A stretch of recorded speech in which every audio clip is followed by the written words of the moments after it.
नमस्कार दोस्तों, स्वागत है आप सभी का आरबीएससी इंग्लिश क्लासेस में। हम पढ़ रहे थे सामाजिक विज्ञान और सामाजिक विज्ञान में आज हम कुछ भारत की आजादी में जो महत्वपूर्ण राजनीतिक आंदोलन हुए उनके विषय में आज पढ़ने वाले हैं। इसके पहले वाले वीडियो में हमने कुछ राजनीतिक आंदोलन के बारे में पढ़ा था। इस वाले वीडियो में जो गांधी जी के नेतृत्व में हुए, जो गांधी जी की लीडरशिप में जो आंदोलन हुए, जो गांधी जी के साथ हुए, उन आंदोलनों की आज हम बात करने वाले हैं। ठीक है, तो सबसे पहला जो आंदोलन है जो गांधी जी ने स्टार्ट किया, मतलब गांधी जी ने उस आंदोलन की लीडरशिप की नेतृत्व किया, वो है खिलाफत आंदोलन। खिलाफत आंदोलन 1912 से लेके 1919 के बीच में चला। खिलाफत आंदोलन 1919 से लेके 1920 तक, यहां पे गड़बड़ी होगी लिखने में। हाँ, खिलाफत आंदोलन जो है 1919 से लेकर के 1920 तक खिलाफत आंदोलन चला। यह आंदोलन क्या था देखिए, मुसलमानों में ना एक खलीफा होता है जो तुर्की में होता था। पहले खलीफा होता था, वो मुसलमानों का सबसे बड़ा कहते हैं गुरु हो सकता है, या सबसे बड़ा मतलब वो होता है खलीफा, वो होता है। तो उसको हटाने की जो मतलब जो तुर्क था उसको तोड़ने की, हटाने की जो मांग जो है अंग्रेजी सरकार कर रही थी। अंग्रेज कुछ वहां पर तुर्किस्तान में कर रहे थे, तो उसके खिलाफ ये आंदोलन चला। क्या था देखिए, भारतीय मुसलमानों ने तुर्की के खलीफा के सम्मान में यह आंदोलन किया। अंग्रेज तुर्किस्तान में कुछ भी अपने मन की जो चला रहे थे, वहां के खलीफा का अपमान कर रहे थे और भी कुछ बहुत कुछ कर रहे थे, तो उनके सम्मान के लिए कि भाई खलीफा का पद मुसलमानों में सबसे बड़ा पद होता है, जिसको ये पद मिल जाता है वो सारे विश्व के जितने मुसलमान होते हैं सबको निर्देश देता है, आदेश देता है, ऐसा कह सकते हैं। ठीक है, तो खलीफा जो मुसलमानों में सबसे बड़ा पद होता है, और उसी पद को जो है अंग्रेज सरकार जो है हटा रही थी, तुर्किस्तान को तोड़ रही थी। तो खलीफा के सम्मान में भारतीय मुसलमानों ने भी यहां पे एक आंदोलन चलाया, और उस आंदोलन के रूप में गांधी जी ने नेतृत्व किया। गांधी जी जाकर उस आंदोलन में सम्मिलित हो गए और उस आंदोलन की लीडरशिप जाके गांधी जी ने ही की। और इसी आंदोलन की याद में 19 अक्टूबर 1919 के दिन, उस समय 19 अक्टूबर 1919 के दिन में खिलाफत दिवस के रूप में उस दिन को मनाया गया कि आज खिलाफत दिवस है। ठीक है, गांधी जी को जो अंग्रेजों ने उपाधि दी थी, जिसको केसर ए हिंद की गांधी जी को जो अंग्रेजों ने उपाधि दी थी, उस दिन इस उपाधि को भी गांधी जी ने जो है लौटा दिया था। कि भी गांधी जी ने कहा अब मुझे उपाधि नहीं चाहिए, गांधी जी ने उस उपाधि को त्याग दिया, अंग्रेजों को पुनः लौटा दिया। 10 अगस्त 1920 को एक सैब्र की संधि हुई, और उसी संधि के साथ ही खिलाफत आंदोलन की भी समाप्ति हुई। उस संधि में क्या हुआ, तो उस संधि में जो तुर्किस्तान था उसका विभाजन हो गया। पहले जो तुर्किस्तान था बहुत बड़ा था, आज जो तुर्किस्तान है छोटा सा है।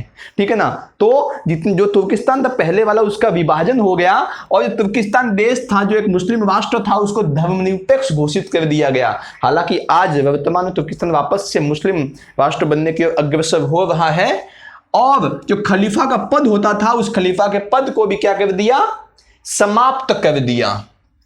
ठीक है, अभी यहां पे आपके मन में एक सवाल हो सकता है कि इस आंदोलन में गांधी जी क्यों गए?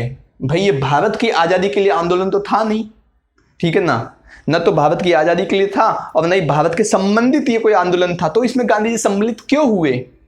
तो ऐसा कह सकते हैं कि गांधी जी जो भारतीय मुसलमानों को भारत के आजादी के आंदोलन में लाने के लिए, उनको एकत्रित करने के लिए, भारतीय मुसलमानों को भी भारत की आजादी में सम्मिलित करने के लिए गांधी जी इस आंदोलन में गए, और गांधी जी ने उस आंदोलन का नेतृत्व किया, लीडरशिप की। ठीक है, तो ऐसा कह सकते हैं। इसके बाद हुआ असहयोग आंदोलन। देखिए, असहयोग आंदोलन ना बहुत बड़ा आंदोलन कह सकते हैं। अगर ये आंदोलन कंटिन्यू रहता तो या तो देश में बहुत बड़ी हिंसा होती, या देश को सीधे आजादी ही मिल जाती उस समय। ठीक है ना, तो असहयोग आंदोलन क्या था? अंग्रेजों के कारण हमारे देश में जालियांवाला बाग हत्याकांड हुआ, अंग्रेजों ने वोलेट एक्ट लाया, फिर जो खलीफा का पद था उसको भी हटा दिया।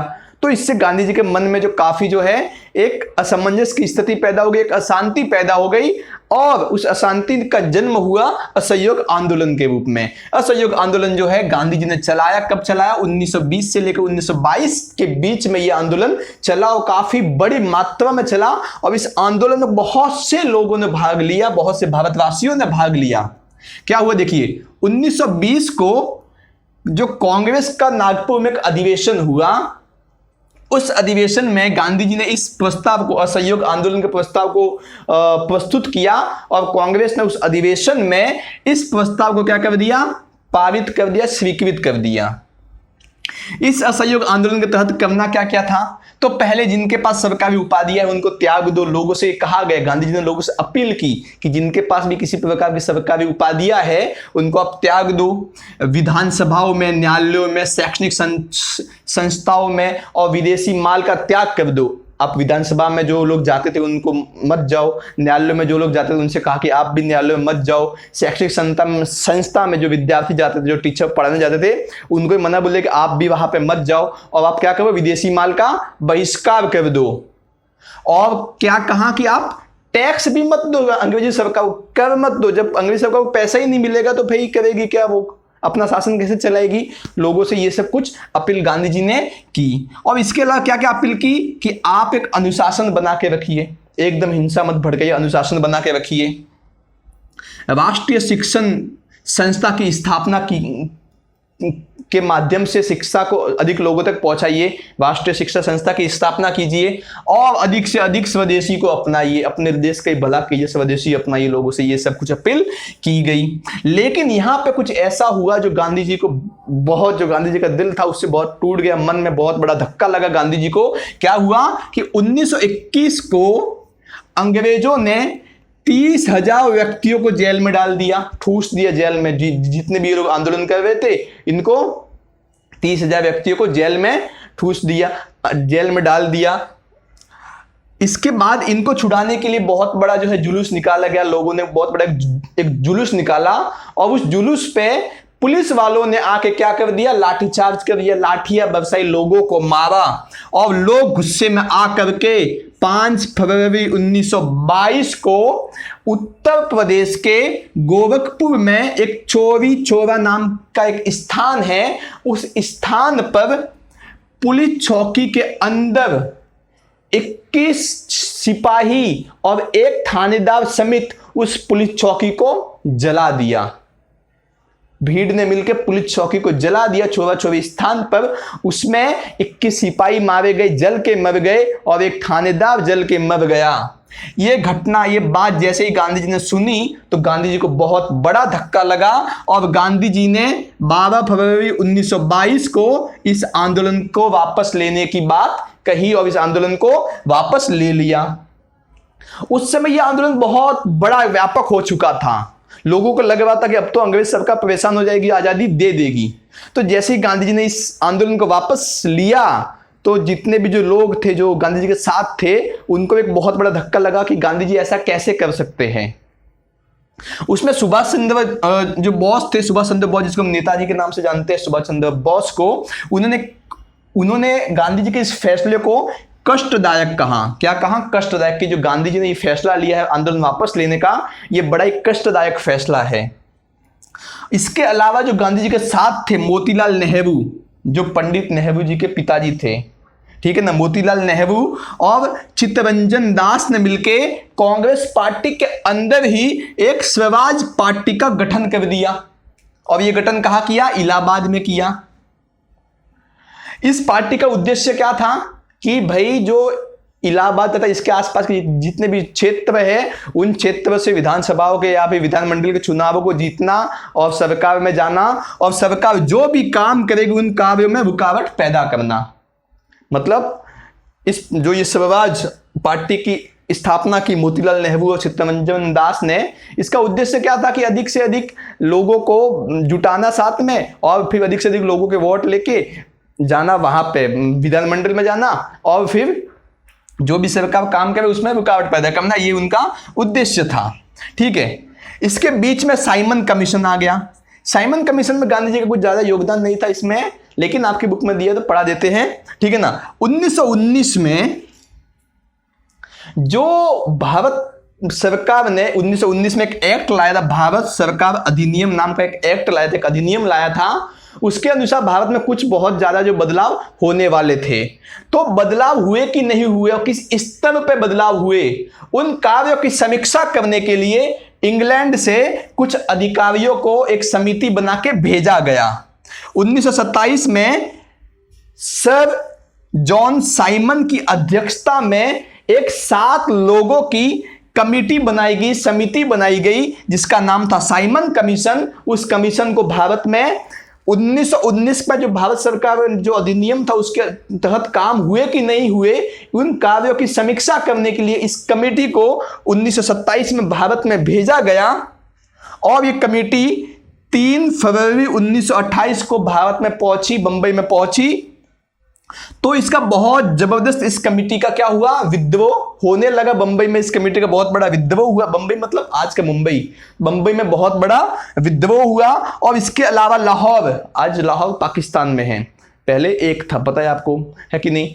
लाहौर में लाला लाजपत राय के नेतृत्व में बहुत बड़ा आंदोलन छिड़ गया इस कमेटी के विरोध में, इस समिति के विरोध में। और पुलिस ने लास्ट में जाके लाठी चार्ज की, इस विद्रोह को दबाने की कोशिश की और जबरदस्त लाठी चार्ज की। और खासकर लाला लाजपत राय को पकड़ा और उन पर भीषण लाठियों से प्रहार किया। और कुछ लाठी उनके सर पे लगी, उनके सीने पे आके लगी, जिसके चलते लाला लाजपत राय की 1 महीने के बाद ही मृत्यु हो गई। इस मृत्यु से भगत सिंह ने काफी बहुत से जो लोग थे दुखी हुए, उन्होंने बदला भी लिया, आपको देखा पता होगा तो, ठीक है ना, बाद में बात करेंगे इसके विषय में। उसके बाद 1930 में इस कमेटी की, साइमन कमीशन की रिपोर्ट आई और उस रिपोर्ट में क्या क्या कहा गया कि औपनिवेशिक स्वराज की उसमें बात की नहीं गई। उस रिपोर्ट में ऐसी औपनिवेशिक जो उपनिवेशिक जो स्वराज है, इस प्रकार की किसी भी रिलेटेड बात जो है की नहीं गई थी। ठीक है, तो ये हो गया साइमन कमीशन। इसके बाद देखते हैं सविनय अवज्ञा आंदोलन। असहयोग आंदोलन के बाद सबसे बड़ा आंदोलन जो हुआ वो हुआ सविनय अवज्ञा आंदोलन, जिसको हम डांडी मार्च भी कहते हैं, है कि नहीं, वो देखते हैं। यह आंदोलन 1930 से 1931 के बीच में हुआ। ये कैसे हुआ स्टार्ट, तो देखिए 30 दिसंबर 1929 को कांग्रेस समिति में, कांग्रेस कमेटी में जो अधिवेशन हुआ, उस अधिवेशन में पंडित नेहरू ने पूर्ण स्वराज की मांग का जो प्रस्ताव था वो रखा, उसको स्वीकार कर भी लिया। 1930 में गांधी जी ने उस समय के जो गवर्नर जनरल थे जिसका नाम था इरविन, उस समय के जो गवर्नर जनरल जिसका नाम इरविन था, उससे 1930 में गांधी जी ने 11 सूत्री मांग रखी। गांधी जी ने क्या कहा कि आप हमारी 11 मांग है, इन मांगों को मान लो। मांगे क्या क्या थी कि आप जो सैनिक पे जो खर्चा होता है उसको कम कर दो, और जो हमारे लोग, जो भारतीय लोग जेल में बंद है उनको छोड़ दो, टैक्स कम करोगे। इस प्रकार की जो बातें थी, जो मांगे थी, बहुत सी मांगे उसमें लिखी हुई थी। लेकिन जो इरविन था उस समय का गवर्नर जनरल, उसने इन मांगों को माना नहीं, इनकार किया और उस पर ज्यादा कुछ ध्यान दिया नहीं। तो गांधी जी ने अभी सोचा कि भाई ये तो गलत हो रहा है, अच्छा नहीं हो रहा है। तो गांधी जी ने साबरमती आश्रम से लेकर के समुद्र स्थल तक, जो एक दांडी नामक स्थान है, समुद्र तट पर एक दांडी नामक स्थान है, वहां तक पैदल जो है एक मार्च निकाला, एक रैली निकाली, जो कि दांडी मार्च के नाम से प्रसिद्ध हुई। और गांधी जी ने 12 मार्च 1930 से लेकर के 6 अप्रैल 1930 के बीच में, एक इतने लंबे समय के बीच में गांधी जी ने जो है एक दांडी मार्च निकाला। और उस दांडी मार्च में शुरुआत में तो 78 ही लोग थे, 78 सहयोगी थे। जब साबरमती से ये यात्रा निकली तो 78 लोग थे, लेकिन दांडी नामक स्थान पर जाते जाते वो संख्या कब लाखों में बदल गई पता ही नहीं चला। इतने लोग इस सहयोग में, इस आंदोलन में जुट गए। और ये यात्रा 241 किलोमीटर की दूरी तक चली, 241 किलोमीटर की लंबी दूरी तक चली। इस आंदोलन में गांधी जी ने लोगों से कुछ निवेदन किए, कुछ विनती भी की, लोगों से कुछ निर्देश भी दिए लोगों को। वो क्या क्या दिए कि आप गैर कानूनी नमक बनाना छोड़ दो, विदेशी कपड़ों की दुकानों पर जाकर धरना दो, और चरखा काटना प्रारंभ कर दो, स्टार्ट कर, चरखा काटो, अपना कपड़ा खुद बनाओ, विदेशी वस्त्रों को जलाओ, उनका बहिष्कार करो, स्कूल कॉलेज में जो लोग जाते हैं और जो सरकारी नौकरी करते हैं वो भी सब त्याग दो, उनको भी छोड़ दो। इस प्रकार का जो गांधी जी ने निवेदन, लोगों से कुछ अपील की, वहां पर निर्देश दिए लोगों को। तो इससे उस समय का जो गवर्नर जनरल है, उस गवर्नर जनरल में बहुत बेचैन हो गया वो जनरल कि ये सब क्या हो रहा है, इतना भारी संख्या में लोग, उसको संभालना मुश्किल हो गया। तो उसने गांधी जी के साथ मिलकर, कांग्रेस और अंग्रेजी सरकार ने मिलकर गांधी जी और इरविन ने उस समय एक समझौता किया जो कि गांधी और इरविन के नाम से प्रसिद्ध हुआ। कांग्रेस की तरफ से गांधी जी थे और अंग्रेजी सरकार की तरफ से इरविन था, इसीलिए गांधी इरविन समझौते के नाम से ये समझौता प्रसिद्ध हुआ। और ये समझौता 5 मार्च 1931 को हुआ। इस समझौते में इरविन ने कहा मतलब क्या हुआ इस समझौते में, तो गांधी जी को गोलमेज सम्मेलन में जाने की बात हुई। गोलमेज सम्मेलन क्या है, तो गोलमेज सम्मेलन जो है इंग्लैंड में होता था। इस सम्मेलन में जितने भी औपनिवेशिक देश है मतलब इंग्लैंड के अधीन जितने देश है उन देशों के लोग आते थे और आके अपनी अपनी बातें रखते थे। वही सब बातें मान ली जाती थी, कोई बातें नहीं मानते थे। मतलब वही होता था कि जितने भी देश है इंग्लैंड के अधीन देश आते थे, उनके कुछ प्रतिनिधि आते थे, आके अपनी बातों को रखते थे। अंग्रेजों को अच्छा लगता तो मान लेते, नहीं तो नहीं मानते थे। तो गोलमेज सम्मेलन ये था। 1930 में गोलमेज सम्मेलन हुआ जिसमें कोई नहीं गया, गांधी जी नहीं गए, कांग्रेस की ओर से कोई नहीं गए, लेकिन हाँ दलितों का नेतृत्व करने के लिए डॉक्टर बाबा साहेब आंबेडकर गए थे। 1931 में गांधी जी गोलमेज सम्मेलन में पहुंचे। 1932 में भी गोलमेज सम्मेलन में कांग्रेस की ओर से कोई नहीं गया, ठीक है ना। हाँ, इसमें भी डॉक्टर बाबा साहेब आंबेडकर दलितों के नेतृत्व करने के लिए गए थे, ठीक है ना। तो 1931 में गांधी जी गोलमेज सम्मेलन में पहुंचे, लेकिन जो गांधी जी की इच्छाएं थी, जो मांगे थी, जो आकांक्षाएं थी, उनको अंग्रेजों ने नजरअंदाज कर दिया। उनको कुछ खास जो है संतोष मिला नहीं गांधी जी को। और गांधी जी ने पुनः 1932 में भारत आकर सविनय अवज्ञा आंदोलन को प्रारंभ कर दिया। इस आंदोलन की सबसे खास बात क्या थी पता है आपको? इस आंदोलन की सबसे खास बात यह थी कि इस आंदोलन में महिलाओं ने भरपूर भाग लिया था। महिलाएं, बच्चे सब थे इस आंदोलन में, और महिलाओं ने इस आंदोलन में अधिकतर भाग लिया था। और पुनः गांधी जी ने 1932 में इस आंदोलन का प्रारंभ किया। और 1933 आते आते गांधी जी को लग गया कि ये आंदोलन असफल होने वाला है, या असफल हो ही गया है। तो इस आंदोलन की असफलता को देखते हुए गांधी जी ने कांग्रेस पार्टी की जो सदस्यता थी उससे त्याग दे दिया, उससे त्याग पत्र मतलब अपने सदस्य को, कांग्रेस पार्टी की जो सदस्यता थी उसको छोड़ दिया। तो ये हुआ सविनय अवज्ञा आंदोलन, ठीक है। इसके बाद जो महत्वपूर्ण आंदोलन हुआ वो हुआ व्यक्तिगत सत्याग्रह का आंदोलन। देखिए, व्यक्तिगत से ही पता चलता है कि एक व्यक्ति का आंदोलन, व्यक्तिगत सत्याग्रह, ठीक है ना। 17 अक्टूबर 1940 को गांधी जी ने एक प्रस्ताव रखा, गांधी जी ने इसकी चर्चा की, प्रस्ताव रखा कि भाई व्यक्तिगत सत्याग्रह होना चाहिए, प्रस्ताव रखा। तो कांग्रेस ने वो उस प्रस्ताव को मान लिया, स्वीकार कर लिया। इस प्रस्ताव में करना क्या था कि भाई प्रत्येक व्यक्ति, जो व्यक्ति इस आंदोलन में आना चाहे वो व्यक्ति आएगा, सार्वजनिक स्थान पर अकेला जाएगा और अंग्रेजी सरकार के विरुद्ध भाषण देगा और अपने आप को जाके पुलिस के हवाले कर देगा, अपनी गिरफ्तारी कर लेगा। ये आंदोलन में इतना कुछ करना था, ठीक है ना। तो इस आंदोलन में जो सबसे प्रथम व्यक्ति थे वो थे विनोबा भावे, जिसको प्रथम सत्याग्रही, मतलब इस आंदोलन में सबसे प्रथम भाग लेने वाले थे विनोबा भावे। विनोबा भावे गांधी जी के बहुत बड़े भक्त थे, ठीक है ना। इसके बाद पंडित नेहरू जी इस आंदोलन में जुटे, दूसरे नंबर पर पंडित नेहरू जी, और तीसरे नंबर पर ब्रह्मदत्त जी इस आंदोलन में जुटे। तो पहला सत्याग्रही कौन था? विनोबा भावे। दूसरे कौन थे? नेहरू जी। तीसरे कौन थे? ब्रह्मदत्त।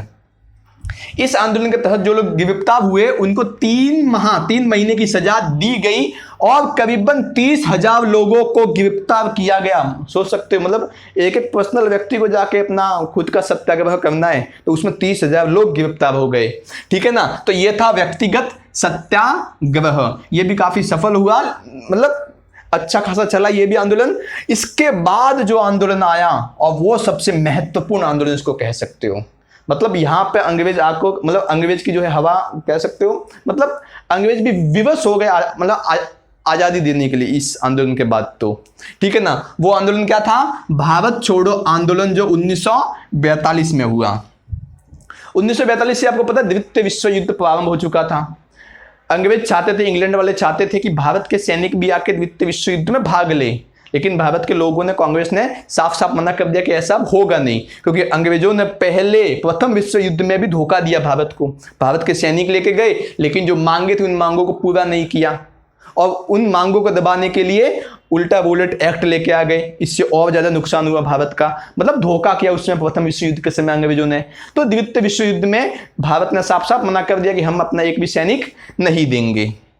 ठीक है, तो इसी से भारत छोड़ो आंदोलन का प्रारंभ होता है। देखिए, इस भारत छोड़ो आंदोलन की घोषणा कब हुई? 8 अगस्त 1942 को इस भारत छोड़ो आंदोलन की घोषणा हुई। और कहां पे हुई? ग्वालियर टैंक मुंबई में है, वहां पे इस आंदोलन की घोषणा हुई। भारत छोड़ो आंदोलन को अन्य नामों से भी जाना जाता है। पहला, वर्धा प्रस्ताव। वर्धा प्रस्ताव क्यों जाना जाता है? क्योंकि इस आंदोलन की जो पहली बार चर्चा है वो वर्धा में ही हुई थी। कब हुई थी? 6 जुलाई 1942 को इस आंदोलन की पहली बार चर्चा वर्धा में ही हुई थी। वर्धा कहां पे? महाराष्ट्र में ही है। ठीक है ना। 14 जुलाई 1942 को वर्धा में ही भारत छोड़ो आंदोलन का जो प्रस्ताव था इसको भी पारित कर दिया गया था कांग्रेस के द्वारा। ठीक है ना। हालांकि इसकी जो घोषणा है वो 8 अगस्त को हुई थी। इसके अलावा इस आंदोलन को अगस्त आंदोलन के नाम से भी जाना जाता है। अगस्त आंदोलन क्यों? क्योंकि ये अगस्त महीने में हुआ था इसीलिए। और इसको स्वफुट आंदोलन भी जाना जाता है। क्यों स्वफुट आंदोलन? क्यों? स्व मतलब स्वयं से। इस आंदोलन की ऐसी कोई रणनीति नहीं बनाई गई थी कि हमको आंदोलन ऐसे चलाना है, ऐसे चलाना, कोई पहले से प्लानिंग नहीं की गई थी। यह आंदोलन अचानक से हो गया, और इसमें जैसे जिन लोगों को समझ में आया उस प्रकार से लोग अपना आंदोलन करते गए। जो लोगों को उस समय समझ में आया लोग उस प्रकार से आंदोलन करते चले गए। ठीक है ना। इस आंदोलन करने के पीछे कारण क्या था? तो पहला था क्रिप्स मिशन की असफलता। मैंने आपको पहले बताया कि द्वितीय विश्व युद्ध में सैनिक भेज नहीं रहे थे, तो उस समय अंग्रेजों का एक नया गवर्नर जनरल आया जिसका नाम था क्रिप्स मिशन। ये इसी उद्देश्य से आया था कि आके मनाए भारतीयों को, मतलब भारत के लोग को, कांग्रेस को मनाए और सैनिक जो है भेजे। तो इस क्रिप्स मिशन जो ये उद्देश्य लेके आया था वो उद्देश्य तो हो गया असफल। इसके अलावा जापान का भारत पर आक्रमण करने का जो भय था वो भी काफी था। जापान और इंग्लैंड की 36 का आंकड़ा था और भारत जो है इंग्लैंड का अधीन था।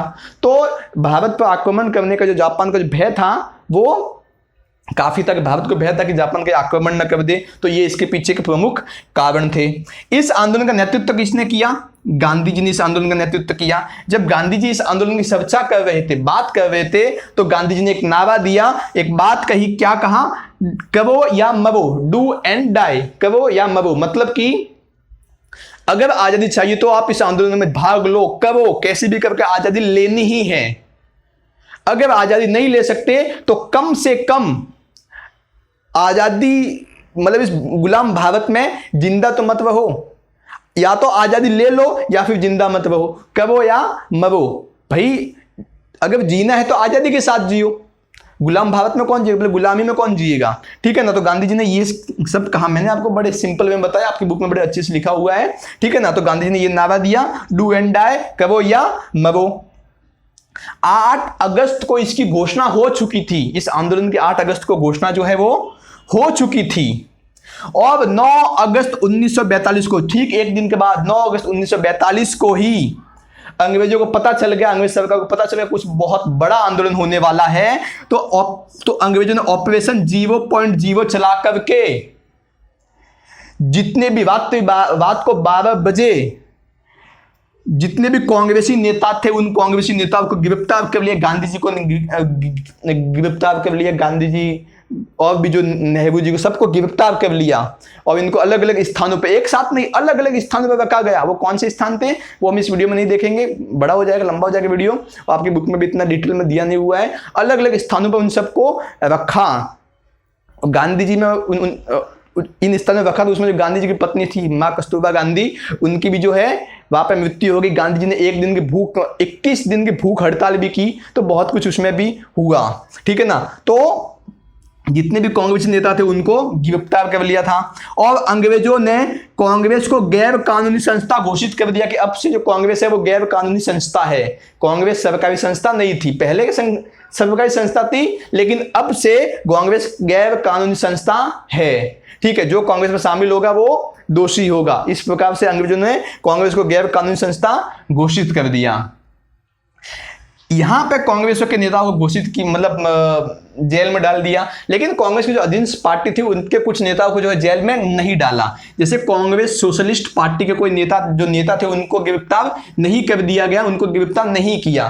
तो उन नेताओं ने जमीनी स्तर पर रह के आंदोलन को आगे बढ़ाने का काम किया, आंदोलन को आगे बढ़ाया, नेतृत्व किया आंदोलन को, जिनमें जयप्रकाश नारायण एक बहुत बड़ा नाम है, इन्होंने बहुत बड़ा सहयोग किया। इसके अलावा राम मनोहर लोहिया, अच्युत पटवर्धन, रामानंद मिश्रा और SM जोशी, ये कुछ मुख्य नाम हैं जिन्होंने इस आंदोलन को आगे बढ़ाने का काम किया। इस आंदोलन में देखिए, ये जो आंदोलन हुआ ना, ये आंदोलन किसी योजना के तहत नहीं हुआ कि हमको ऐसे ऐसे आंदोलन करना है। लोगों को जैसा सही लगा वैसा लोग करते गए। लोगों को लगा चलो हमको सत्याग्रह करना, सत्याग्रह करेंगे, हमको यहाँ पे भूख हड़ताल करनी है, भूख हड़ताल करेंगे, हमको अंग्रेजी सामान का बहिष्कार करना है, बहिष्कार करेंगे, हमको जो सरकारी काम है उसको छोड़ना छोड़ देंगे, हमको स्कूल नहीं जाना नहीं जाएंगे। मतलब लोगों को जिस प्रकार से सही लगा उस प्रकार से लोगों ने आंदोलन करना स्टार्ट कर दिया। जैसा सही लगा वैसा लोगों ने अपनी ओर से आंदोलन स्टार्ट किया, वैसा लोगों ने इसमें सहयोग दिया,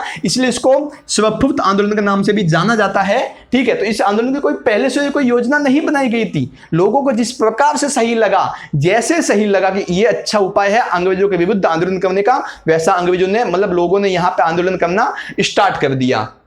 ठीक है ना। इसके अलावा एक बहुत बड़ा नाम है अरुणा आसफ अली, इन्होंने मुंबई में इस आंदोलन का बहुत बड़ा नेतृत्व किया।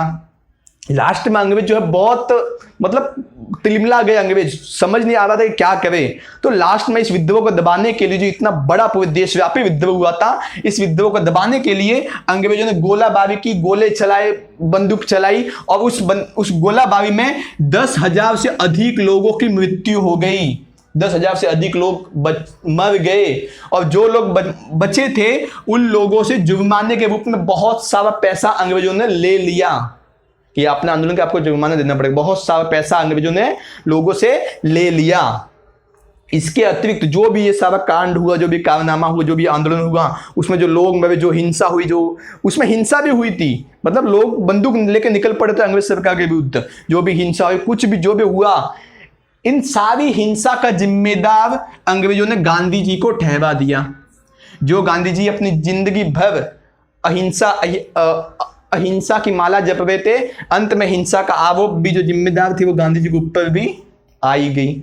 हालांकि इस आंदोलन के बाद लोगों को यह बात तो समझ में आ गई थी कि अभी अंग्रेजी शासन जो है ज्यादा दिनों तक चलने वाला नहीं है, अभी आजादी दूर नहीं है। लोगों को ये समझ में तो आ गया था। लगभग अंग्रेजों की जो रीढ़ की हड्डी थी, जो कुछ बच्चा जो खाका था वो टूट गया था, और थोड़ा सा कुछ खाका बचा है वो भी टूट जाएगा। और इस आंदोलन के बाद बहुत सारे युवा वर्ग जो है ऊपर आए, आजादी के लिए ऊपर लड़े, और बहुत जागृत, मतलब पूरे समाज में जो है जागृत फैल गई, समाज को जागृत किया इस आंदोलन ने। तो इस आंदोलन से बहुत फायदा हुआ। आगे चल के इस आंदोलन की सहायता से ही आजादी की जो मार्ग था वो एकदम प्रशस्त हो गया, एकदम साफ हो गया कि हमें अभी जो है आजादी जल्दी ही मिलने वाली है। ठीक है, तो यहां पे हमने पढ़ा भारत छोड़ो आंदोलन। तो आज हमने जो कुछ पढ़ा, खिलाफत आंदोलन पढ़ा, असहयोग आंदोलन पढ़ा, साइमन कमीशन पढ़ा, सविनय अवज्ञा आंदोलन पढ़ा, व्यक्तिगत सत्याग्रह पढ़ा, भारत छोड़ो आंदोलन पढ़ा। इसके रिलेटेड आपको कोई भी डाउट हो, वैसे तो मैंने बहुत छोटा छोटा लिखा है, फिर भी आप समझ जाइए, मैंने बोला है तो आपको समझ में आया ही होगा। इसके संबंधित आपको किसी प्रकार का कोई भी डाउट हो तो आप मुझे बताइए, मैं आपके लिए ही बैठा हूं। आपके सभी डाउट को मैं क्लियर करूंगा, और हो सके तो इतनी मेहनत करके वीडियो बनाते एक लाइक कर दीजिए, सब्सक्राइब कर लीजिए, मोटिवेशन थोड़ा मिलता है इससे। आज के लिए बस इतना ही, धन्यवाद।